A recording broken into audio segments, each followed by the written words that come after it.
Good morning, it's James. I do hope and pray this message finds you and your loved ones peaceful, thriving, and well. Thank you for your time, and thank you for your energy. I've been thinking a lot about how do I present this morning's message in a way that's not offensive, in a way that's not judgmental, and in a way that makes people feel encouraged, possible, and with a deeper sense of purpose around what this all means for every single one of us.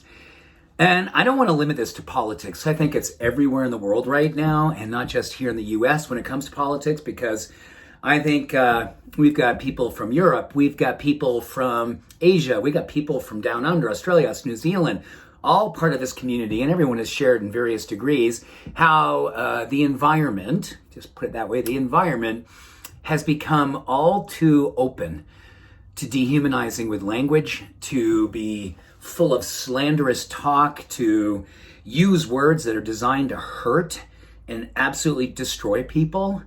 And I want to share something with all of us today as something that we can potentially commit to. And you know what's interesting, right? I think we look at a lot of leadership in politics. I know I do. And I'm just like, and this isn't a left or right thing. This is not a conservative or liberal thing. This is just a thing in an environment in politics where every day you hear of someone, either side, both sides, every side, saying horrible things, just horrible things, things that you would never ever say in real life, but because it's in politics, it's sort of like it's that life, and you can get away with it, you can do it. And I just find myself just wanting something better. That's it. I just want something better. I want better for our country. I want better for America. I want better for the world. I want better from everybody, including myself. I want to be better. I want everything around me to be better. And there's a great Sanskrit phrase that pertains to right speech. It's called samavaka. And basically, when you actually break down the translation, it means to have perfect words that do not hurt, but only elevate and raise others. Only elevate and raise others. And you can do that with the truth. You can do that with compassionate criticism. You can do that with arguing and trying to get a different point across. But we don't use words that way anymore. We immediately go to the place where it dehumanizes and looks to destroy someone, to just destroy them, so you can look like the better person. It doesn't work that way. It doesn't work that way.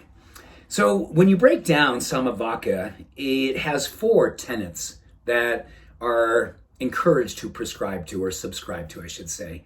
Number 1, false speech, no lying. No false speech, no lying. That's number 1. Number 2, no words that create disharmony, only words that create more and more harmony. And they go on to talk about this in a way that they say that, listen, it's not about everyone getting along and just acquiescing and agreeing on things we don't necessarily agree on. It means that we use words that actually help people to understand one another so we can coexist better together. What a difference that is. Oh my goodness. And abstain from rude and abusive language. That one's pretty self-explanatory and is pretty much happening all over, all the time. And fourthly, no gossip. And I think that comes back to us, right? All of us can use all of these tenets. But when it comes to gossip, don't you find yourself more and more just not wanting to participate? And if you join a group and that kind of language is flying around, that kind of judgment's flying around, do you ever just find yourself going, I just don't feel good here. I don't want to be here. Or you even say, you know what? Can we absolutely talk about ideas? Can we talk about solutions? Can we talk about how to raise everyone around us versus see how we can actually create more and more separation, more and more us and them? Can we do that instead of gossip? Now that is a very quick and powerful way to see how that circle that you're presently participating in and where they may stand. And again, that's not here to judge, it's here to discern. I think all of us over these last few years have seen enough between the pandemic and politics and so many other things, what's happening in the Ukraine today, and you go, okay, I think I've learned enough to know what works and where I would like to put my energy. I think I know what I really want to be standing for and who I want to be standing with when I do that. We can disagree and still coexist. We can see things completely different and still try to find solution and harmony.